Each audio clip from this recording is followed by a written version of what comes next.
In video 1 on organizational culture, we established that organizational culture can be linked to improved health outcomes in patients suffering from a heart attack, and that organizational culture can be strengthened within 2 years with an intervention that utilizes guiding coalitions. But what exactly is a guiding coalition? A guiding coalition is a group of people committed to creating change, endorsed and empowered by senior leadership, diverse in relation to levels of hierarchy, expertise, and roles, influential and trustworthy, and willing to work outside normative organizational hierarchical roles and boundaries. There are many theories on change management and leadership. At Yale's Global Health Leadership Initiative, we refer to John Kotter's change model that capitalizes on the use of guiding coalitions. Within this model, you create a guiding coalition around an urgent problem. From Yale's prospective study, Leadership Saves Lives, the urgent problem was that each year over 800,000 people in the United States suffer from a heart attack, and about 200,000 of these people will die. When a patient suffers from a heart attack, multiple sectors of the health system are activated. Initial symptoms of a heart attack are identified through community education.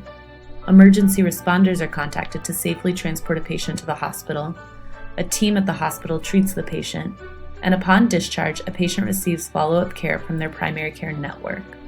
A guiding coalition brings together a multidisciplinary team that spans across the health system. In this case, the guiding coalition was comprised of roughly 20 members, including community health educators, emergency medical technicians and nurses responsible for critical care transport, hospital administrators including CEOs, chief medical officers, and chief nursing officers, as well as hospital directors, floor managers, and clinical coordinators, emergency department doctors, cardiologists, and cardiothoracic surgeons, nurses from the emergency department, cardiovascular unit, intensive care unit, and cath lab, pharmacists, quality improvement specialists and data analysts, and physical therapists, home care specialists, and social workers. When we refer to a guiding coalition, we are referring to this team that engages patients not just in the hospital, but across the health system.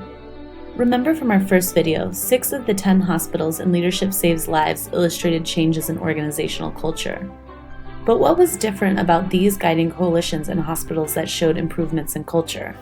Despite popular beliefs, we found that the size of a guiding coalition and the turnover rates within the coalition were not determinants for organizational culture change.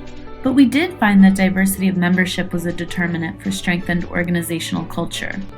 Guiding coalitions that ensured diversity and saw and addressed key gaps within the coalition were easily able to discover the root cause of their problems and foster team ownership of the problem.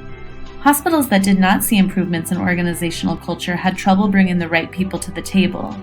These coalitions would often put supervisors on the team, disallowing voices from the frontline workers. They also failed to see diversity within jobs. For example, thinking a nurse manager could speak for all nurses regardless of specialty or title. Successful coalitions were also able to productively engage members.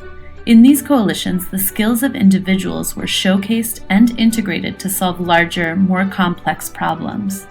In less successful coalitions, members attended meetings but did not feel as if they were authentically engaged. Meetings were less interactive and more didactic. Solutions were often presented as if they were known. This style of engagement led to boredom, initiative fatigue, and failure to prioritize coalition work. Finally, successful coalitions were able to effectively develop tactics for managing tension.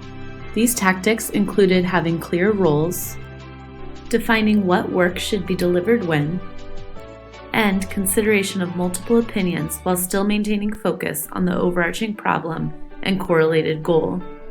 In less successful hospitals, there was a culture of distrust that led to duplicative work across disciplines, allowing for blaming behaviors to persist.